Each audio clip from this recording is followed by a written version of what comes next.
All right, we're live. All right, everybody, welcome to the first meeting of the Revenue Subcommittee for the 2021 legislative session.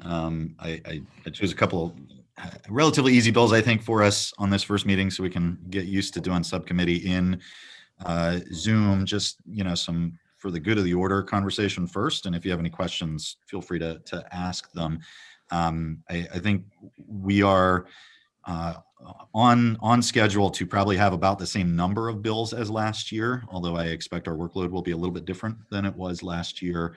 I think we're going to be easing into any bill that has a fiscal note will come a little bit later in session, with the exception of the Governor's Relief Act, which is now HB 612, which we will probably be dealing with in the next couple of weeks. The Senate's hearing on it is next week, and they're going to act first, and then we'll riff off of whatever they send over. So we're going to be a little busy with that relatively early, but if you have any questions about bills, as always, feel free to reach out, and I'm happy to discuss them with you. Are there any questions just about sort of procedures on here, or is everyone comfortable with us just going ahead? Okay. Pretty good. We'll go ahead then. So let's start with House Bill 6, Economic Development, Maryland TEDCO alterations. You'll recall this is Delegate Feldmark's bill. We passed a similar version of it last year. It came in as slightly different this year. There is one amendment which I think got passed around.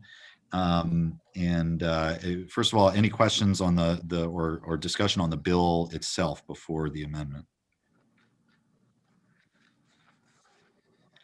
All right. The amendment was drafted by Delegate Barnes, and I worked with him on it. He does not seem to be here to move it, but essentially all the amendment does is it would say that of the two members on the TEDCO board that are representing universities and colleges, that one of them would need to be from an HBCU in the state. One of those two members actually currently is from Morgan State, so it's really just codifying current practice and ensuring an HBCU voice permanently on the TEDCO board. Without Delegate Barnes here, Delegate Ivey, you want to move the amendment? I'd like to move the amendment. Second. Any discussion on the amendment? I have a question. So you said that currently a Morgan State representative is on the board. Yes. TEDCO. And I don't know the answer to this question. Are there other, people from the other University of Maryland system schools, the non-HBCUs, are they also on the board too? That's pretty standard practice. Yes. There are currently two college and university positions on the TEDCO board. And one of them is, I believe, held by a representative of I think it's UMBC actually, and then the other one is Morgan State. Okay, thank you. Delegate Feldmark. Thank you.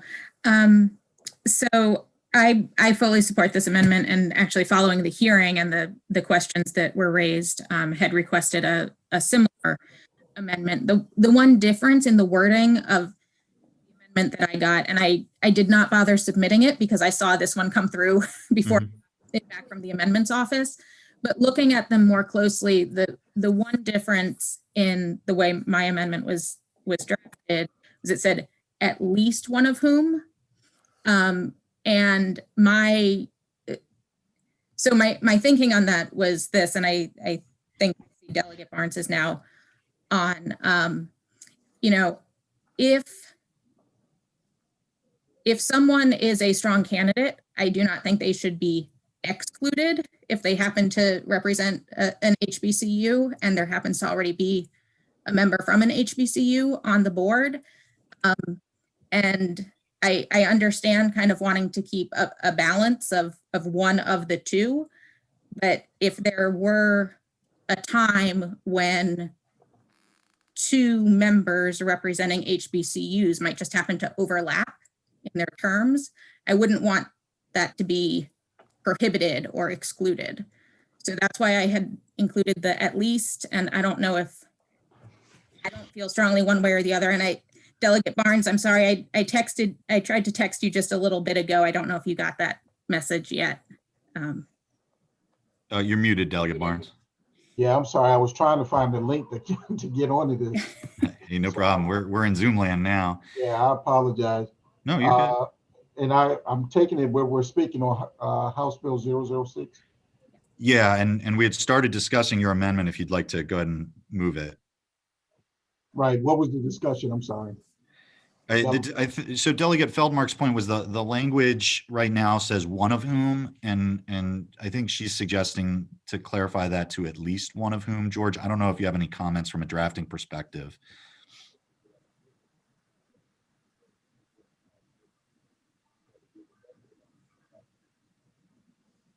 George?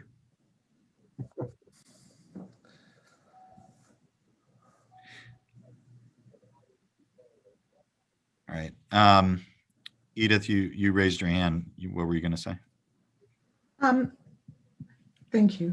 I thought my understanding for the inclusion of HBCU was to ensure that on this board, there would be minority representation, whether it's from an HBCU or whether it's from an industry. I think the inclusion of citing the HBCU was to make sure that representation would be there. So Yeah. I support the amendment as it's been presented. I think Delegate Feldmark's point is just a nuanced issue of language, that there's a difference between saying at least one and saying one, right? That, George, I think Delegate Feldmark's reading it as saying if it just says one, then it means you can only have one. Right. I don't believe that is necessarily needs the case. However, I think that the language that Delegate Feldmark spoke to would be clarifying, and I can revise the amendment accordingly. Now, Good Barnes, it's your amendment. I think that only helps what you're trying to do. So yeah, no, it does, but I'm just curious as to how long would it take for you to adjust what Delegate Feldmark is saying, or should we move it the way it is now?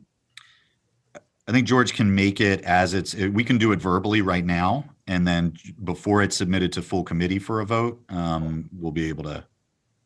So Yeah, then I definitely accept the recommendations by Delegate Feldmark and would love to move the bill, the amendment with those recommendations. I'd like to second that motion. all right, we'll just take it as the main amendment motion with the understanding that it now says at least one member. Any further discussion on the amendment? All those in favor of the amendment? George, Brad, do we have to do roll calls on these? You do not. Okay. All those in favor, please signify by saying aye. Aye.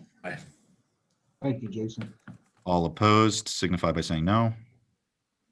Okay, the amendment passes. On the bill as amended, is there further discussion?